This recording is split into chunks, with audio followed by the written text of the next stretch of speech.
বেঁচে থাকতে আওয়ামী লীগ বাংলাদেশে রাজনীতি করতে পারবে না। ইন্টারিমকে বলতে চাই, যথার্থ পদক্ষেপ দ্রুততম সময়ে গ্রহণ করতে না পারলে আপনাদেরকেও ঠেটিয়ে তাড়াতে আমাদের সময় লাগবে না। আমাদের সরকার জুলাই অভ্যুত্থানের ফলে যে সরকার কায়েম হয়েছে, আমাদের সরকার হওয়ার পরেও আজকে 9 মাস পরে গণহত্যাকারী আওয়ামী লীগকে নিষিদ্ধের দাবিতে আমাদেরকে মাঠে নামতে হচ্ছে। এটা অত্যন্ত লজ্জাজনক।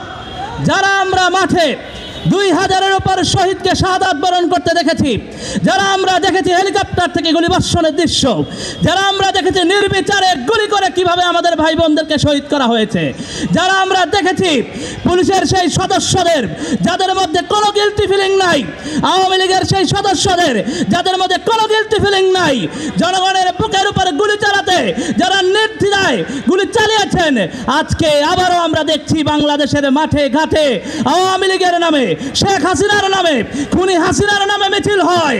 জুলাই যোদ্ধারা বেঁচে থাকতে, জুলাই যোদ্ধারা মাঠে ময়দানে থাকতে আওয়ামী লীগ বাংলাদেশে কোনো মিছিল করতে পারবে না। এটা জনতার নয়। ওয়ালটন আবারও মিলিনিয়ার অফারে ওয়ালটন ফ্রিজ কিনে আপনিও হয়ে যেতে পারেন মিলিয়নিয়ার। মিলিনিয়ার ছড়াছড়ি দেশ জুড়ে, এটা শুধু ওয়ালটনই পারে। এটা জুলাই যোদ্ধাদের রায়, এটা গণ অভ্যুত্থানের রায়। আমরা বেঁচে থাকতে আওয়ামী লীগ বাংলাদেশে রাজনীতি করতে পারবে না। আমাদের লাশের উপর দিয়ে আওয়ামী লীগকে রাজনীতি করতে হবে। আমরা বলতে চাই, মুখের আগুন দেখেছ, হৃদয়ের আগুন দেখো নাই।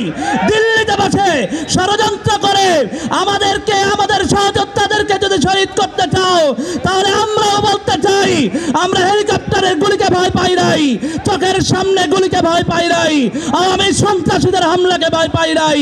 সুতরাং কোন হুমকি দামকি ভয় দেখিয়ে জুলাইয়ের যোদ্ধাদেরকে থামানো যাবে না ইনশাআল্লাহ। আমরা স্পষ্ট বলতে চাই, শহীদের পিতামাতা ভাই বোনেরা পিছনে আছেন, আপনারা কথা শুনেছেন। আমরা শহীদের পিতামাতা ভাই বোনদেরকে বলতে চাই, আপনাদের এই সন্তানেরা প্রস্তুত আছে শহীদ হতে, তবু আওয়ামী লীগকে বাংলাদেশের রাজনীতিতে ফিরতে দেওয়া হবে না ইনশাআল্লাহ। ইন্টারিমকে বলতে চাই, যথার্থ পদক্ষেপ দ্রুততম সময়ে গ্রহণ করতে না পারলে আপনাদেরকেও ঠেটিয়ে তাড়াতে আমাদের সময় লাগবে না। আমরা স্পষ্ট বলতে চাই, আওয়ামী লীগের প্রশ্নে আমাদের অবস্থান একেবারে স্পষ্ট।